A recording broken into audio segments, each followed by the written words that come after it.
Jazzcast Pros. Fathers, do you or have you recognized that you compare yourself to your father, whether he's in the picture, out of the picture, somewhat there, attentive, good, bad, whatever it may be? We oftentimes compare our success, our failures to the things they have gone through or taught you, if any, whether you recognize it or realize it, your actions, your behaviorism, even how you think is due to who came before you. I'm going to show him. I'm going to do better. I'm going to provide this. I'm not going to leave. All these words coming from a place of pain, the broken, because it's not whole. It's not fully taught. The path I set it before myself, I thought it was permanent. I was just a rude boy. I wasn't soft, but I was better. I was better than my father. In my mind, I was better than my father because I didn't do what he did verbatim, but I have caused the same amount of destruction. For some of us, it's the way of life. But I want to start out by asking this question: is fatherhood broken? The traditions of fatherhood has been gravely destroyed all in front of our faces without realizing it, especially for the Black man. Children are left with the impression, thinking that they need to fix the path which is inherited, as if we are indebted to be poor, ignorant, homeless, hungry, angry. If we think if we fix this, we would be better, they will come back, we would be loved, we will belong. And that's further from the truth. Greetings and welcome to Fatha Torch, the podcast to help you, the new and renewed father, be the dad you wish you had. I'm your host, Ra, founder of Abimelech Foundation, an artist, a father of 9. My mission is to help you reclaim your powers and ease your concerns about being a father in today's social climate. My topic today is fatherhood broken? It's a question of self-reflection and something for you to think about as we go on to this episode.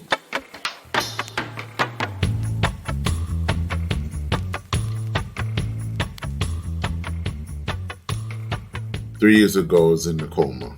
Surviving a coma has put me in a different state of mind. The experience you experience in that realm, that journey, it's like no other. It made me understand my position as a father and why I do the things I do. The question is fatherhood broken? Has given me a baseline to really evaluate my fathering, my skills, my overall ability to execute, protect, love, and respect. Respect my ancestors, respect the fathers before me, and understand that I am not alone. You ever wonder to yourself, as a son of a father or a daughter of a father, but I speak immensely to my men right now, is fatherhood broken? And when I speak of broken, I'm speaking to the mentality, it's the mental, spiritual, and physical of fatherhood, the advocacy of which we promote to our children. Surviving a coma or waking up from a coma, I had time, abundance amount of time to think about or have a better perspective on fatherhood. In this time and space, in the broken, I was my father and myself at the same time. I thought about what was being taught to me, what I thought was a lesson, and what I thought was a blessing. And the key word I say, and I mention to you, thought, because again, there's no manual, there's no right, wrong, always right away. Not to say there's no guidance, absolute, or there's no how to, but until you experience it, it's just a different beast. By the time I woke up and recognized through my cries, my outrage, my confusion of fatherhood, the techniques, the teachings. So I was not prepared. In my mind, I was better than my father because I didn't do what he did verbatim, but I have caused the same amount of destruction. And although I have surpassed him in some areas and some things, but because he's young, you gloat and, you show off, right? Which is normal. But I did it in a way that is not becoming because it didn't help me or prepare me for the next level. However, I was above spoken to because I got so accustomed to not having such guidance or certain type of love that would curve me because I was being always told what I should be versus what I could be. The purpose of fatherhood is to have your child rise above you, meaning to do better. The traditions of fatherhood has been gravely destroyed all in front of our faces without realizing it, especially for the black man. The position of fatherhood is such a disgusting word now because it almost is like a bad word, even though we know better, it's displayed this way. You ever see a black man go to a hospital with his wife or girlfriend or even just his sister, and he is looked upon a certain way as if, like, why you here? Oh, you decided to stick around. The stigma, the stink of failure is like it's attached to fatherhood. Although we have brave, strong, black and brown men out here doing anything, and let me say to you, let me salute you, my brothers. They do anything, and still that stigma sticks to them like a skunk, a stench that you cannot describe, but yet you taste and smell it and you know it. In this today's episode, I'm going to share with you a personal truth and a lesson in which I've learned on all the things of being a father and the things or what not to do to be a father. When I was younger, I cried a lot. I cried inside because I was lost in how to be a better father, but I would not admit what I didn't know. And just observing what others might do, because I'm assuming here what it is how they go about doing things. As a young father, you are put under pressure because, again, you made a statement. You made a bold statement. I'm going to do better without plan A or B. And we all know B supports A. So the understanding and the trials of purpose of fatherhood was unclear to me. So it's easy for me to speak broken, think broken, speak the language of deceiving demons because I didn't have no understanding. Once I woke up, I recognized my understanding of what it meant to be a father. However, by that time, I done conflicted so much pain, confusion, animosity, you name it. I have done it, not maliciously or directly to hurt my children or anyone, but I need to make it better. And I never took the time to heal, but I remember the pain. It's, it's painful. It's painful. And I say this because fatherhood can be deceiving because you look at everyone else and you thinking everybody have their shit together. And it's not so true. It is very deceiving and very one-sided at times. The respect is not there. The aberration is not there. Not even the love as it used to be. Because everything nowadays is spoiled. Everything nowadays is instant gratification and desires and my emotions. But there's no willingness to make it happen. There's no effort or ambition to want and do better. So you have your seeds to go further than you, to hold your child above you, that liberty. We don't promote this anymore. We don't even know that we are deceiving ourselves, much less others feeding that deceitfulness to us. The pain, the confusion, the frustration that come with being a big man, father, king, ruler, especially as a black man in this world, is a double standard, double talk, double statutes when it comes to manhood. overshadowed by the perception of fatherhood. It's confusing. It can be damaging. Excuse me. It is damaging. No one wants to be a failure, much less a deadbeat dad, but it's being promoted this way. All this has been advocated so much so that even a good father will question his abilities and his effort, because to his one voice, we have thousands out there of other influences that would deceive your child to make you the liar, even though you're talking the truth. Wickedness are being glamorized and your children are being easily deceived. Then you have other parents who are irresponsible who will agree with such deceit. However, there are more than few who are doing all that is necessary and all that is given, under the fatherhood code. Respect, techniques to rid yourself of someone who gives you their energy, reciprocity, justice, manhood that prepare you for fatherhood.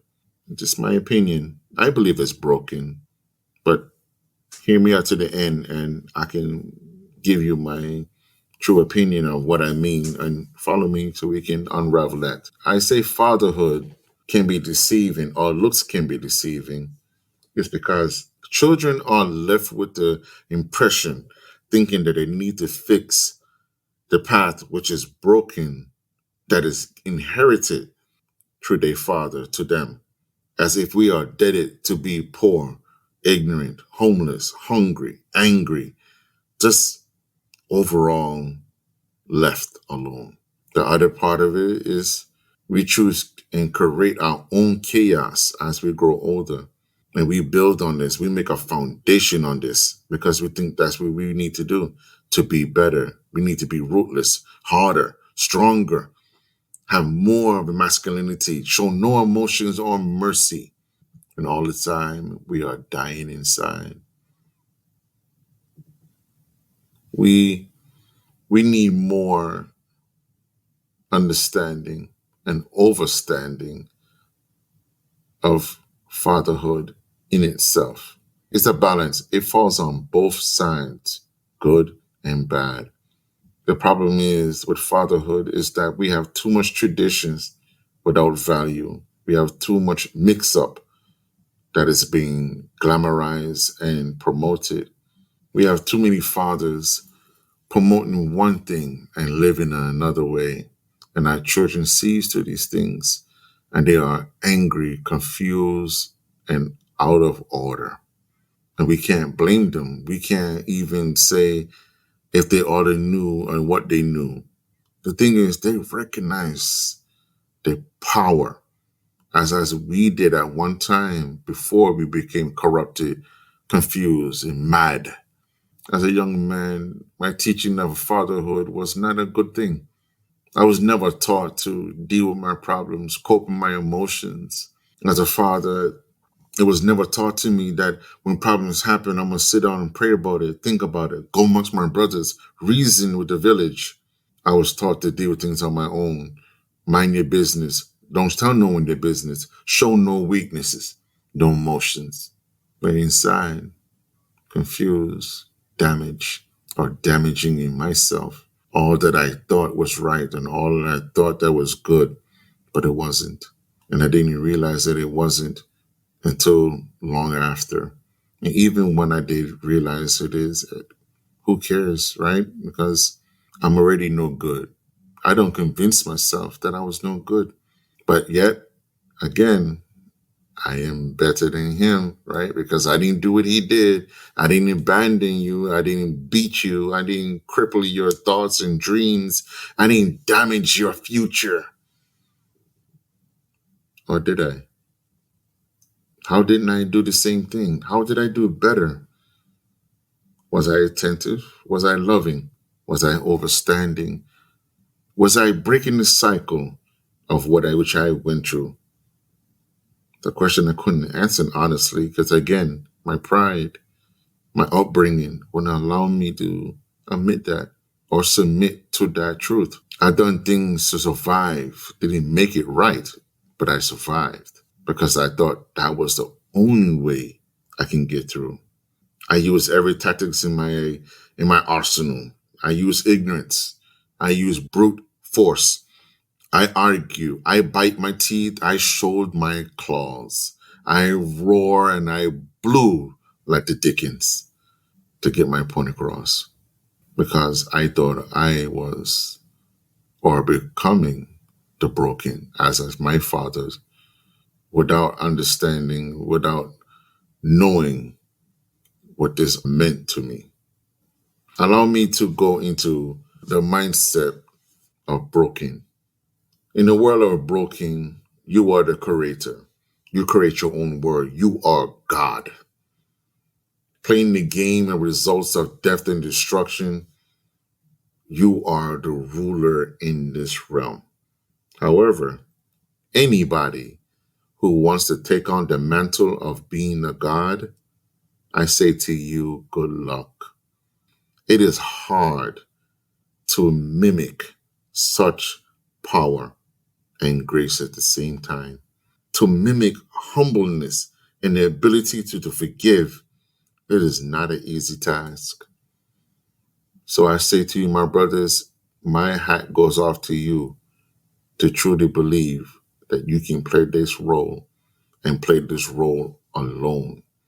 In this mindset, again, broken, you often create and destroy in this realm. It is not a world of order. It's not complete chaos because, again, you are creating this. But there's no aim. There's no learning. There's no learning from their mistakes. It's just creating a world that you think you're going to be comfortable once you create it. Because if it's more like you, right, you'll be more likely to be, yourself. But how can you do that when you didn't love yourself? How you create a world that you don't know yourself? You have to know yourself. You have to love yourself. Because if you can't do that, what good is it? What good can you be, or how good can you be to yourself, much less to your children? As a father, it is important, it is very important for us to be mindful of the world in which we create. The children are one aspect of that world, but however, you play the bigger part because you create the realm, the thinking, the speaking, the act, the spiritual connection. We do empower which kind of spirit we want around us. They don't come voluntarily. We draw them, good or bad. We draw them to us through our mouths, our tongues. We manifest these powers, even as far as creating our own destruction. So here it is. I created this world. I created this world that I was always the right one. I did things I was right because I knew better. I knew how it feels to be hungry. I knew how it feels to be homeless. I knew how it feels to be damn it against the world because I was angry at my father because that son of a gun did not teach me or be a man to me. That was my thinking. The realm of broken, the realm of being broken.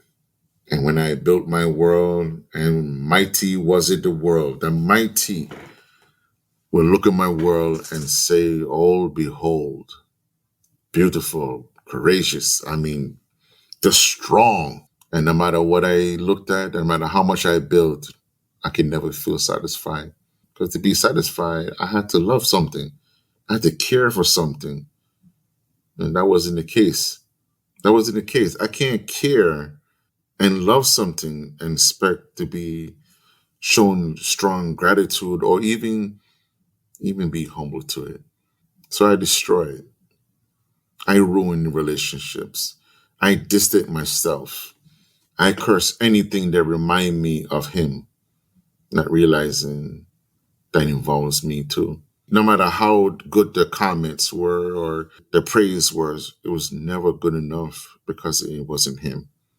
It wasn't good enough because it wasn't him. Even though I was angry and furious I still wanted that son of a gun validation to make me feel whole, special, belong. And because I couldn't get that, because again, I'm not talking to him. I have no idea where he is. I'm by myself.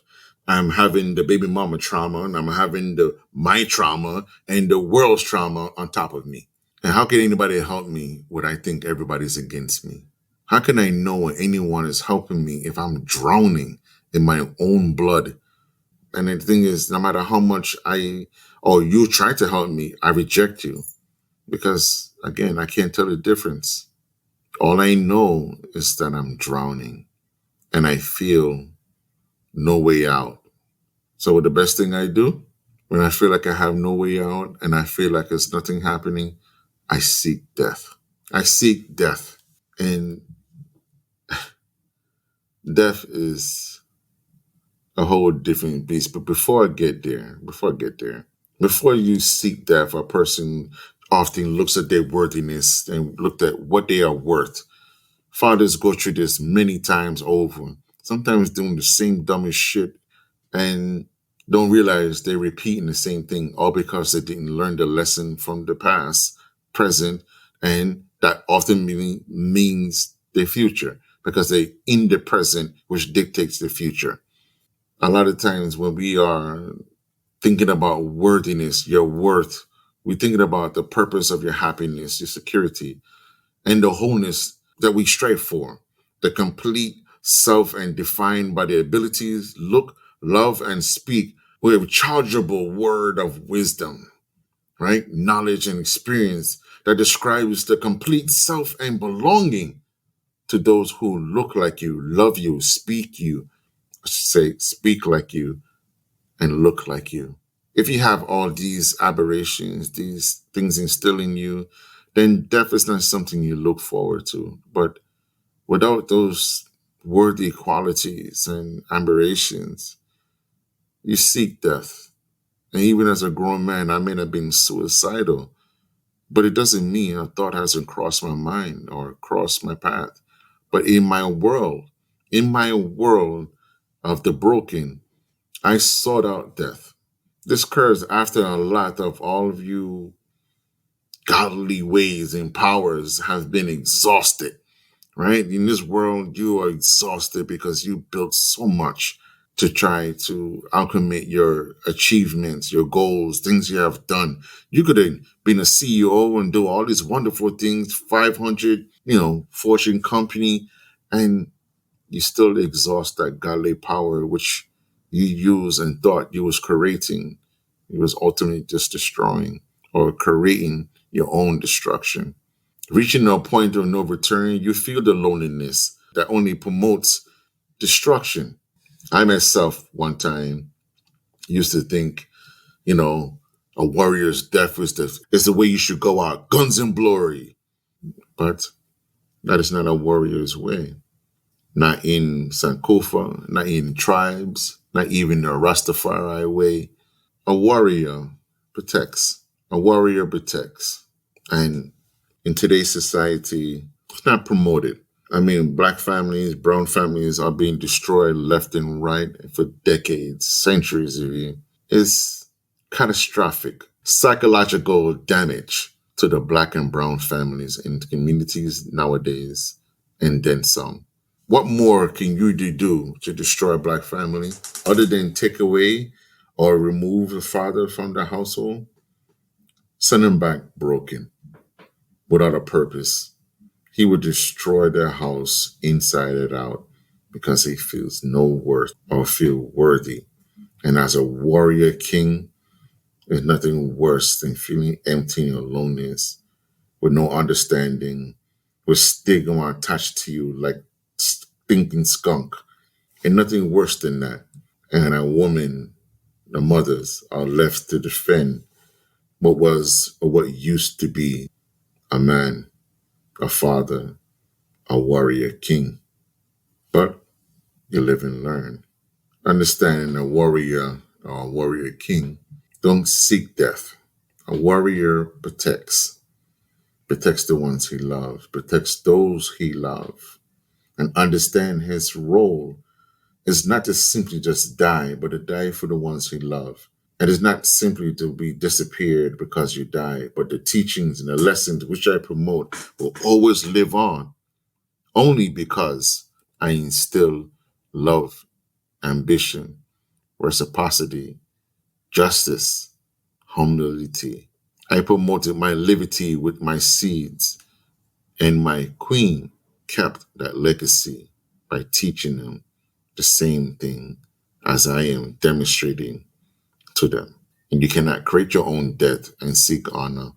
But again, we was never taught this.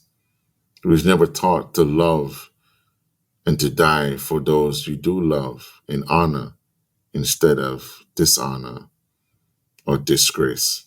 So our children learning, and everything that's happening nowadays, they are learning from us fathers. They are learning from the broken techniques, the monarchy.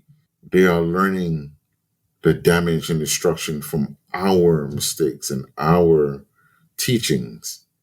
To ask a question, is fatherhood broken? I gave an answer in a way that it may seem that I agreed 100% that it is broken. However, to be fair, I'm going to speak my true answer for this. As a father, one of the most powerful things you can do is to hold your child purposely and gain insight into their worthiness in their existence, in your life as a father. As a result, because we have failed this lesson, and as a result, we should try to focus on healing from our own traumas and begin teaching the lesson of forgiveness and the ability of being vulnerable since we have failed this lesson. And fathers, today, it should be a blessing for your children to be in your life. Key word, in your life. Even though you brought them forward, they should be a blessing to be in your life. The whole point of a legacy is the continuancy of the lessons which we're supposed to learn as we grow, so that your seed can keep planting and improving that farming, that caring, that nurturing, so that your words, your teachings will live on far beyond your flesh. We as fathers today, we are not broken. We may see broken and we think we need to fix it, but in reality, the broken that which we are trying to fix and we are trying to overcome, we should try to stop fixing it. The ruins are not a sore or a place to be feared. They're in a place of time and space at the same time. And it's there to remind you of the lesson that you need to learn so we do not repeat it. But we often fail this lesson because we think through the anger and the emotions and the things we've seen and we felt that we need to fix it to be better. However, hardship can be painful, and hardship and reality oftentimes are not our best friends. But we must learn to overcome and do it together, where your hardship is my burden and my burden is a lesson for someone else or your own to do better. You got the cut, the scar, you got the callus, you did the hard work. Not just do the hard work so your children can be easy raised, but it's to pave the way. Our fathers before us did not correct the road because it seemed broken to them. They added to it. They added to it. They built as they went. They restored as they gone, but they never fixed it. And those who could fix it did it one piece at a time, never a whole and never alone. So I say to you, fatherhood is not broken, but in fact, a place and a space in time for us to learn from, to bear witness to what was, what is, and what could be. Think of this. Think about this. In everything I'm saying to you, learn the lesson. Learn your lesson that you can do better going forward. If you don't learn your lesson, you are doomed to repeat the very same thing that defeated you. You. Not your father, not the father before him. A lot of times we look at their failure as weaknesses and we think we can do better because we're younger, we're smarter, we know more, we're aware. Awareness does not mean you're wise. It just means that you're fearless. It has its place, but it's not in every place.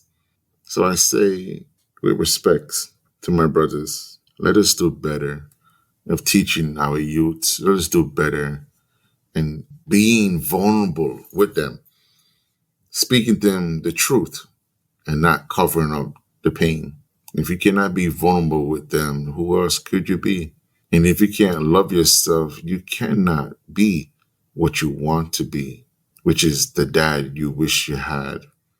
Self-care, self-love, guidance, all in one breath. That'll be all for this episode today. Please subscribe to my podcast. Tune in for the next episode next week about Fatha Torch, where we can discuss other topic. Please get ready to be yourself. Get ready to be yourself. Be the dad you wish you had. Is more than just a saying. It's a beacon. My fathers, please subscribe. Check me out next week. Let me know what you think. Leave a comment. Please, I would love to hear what you think. Be kind, be blessed. To all that is listening, thank you. You could be anywhere else. You're here listening to me. Ra, I tell you, I am greatly appreciative of this. And thank you again. I'll see you next week. Be blessed. Jagai.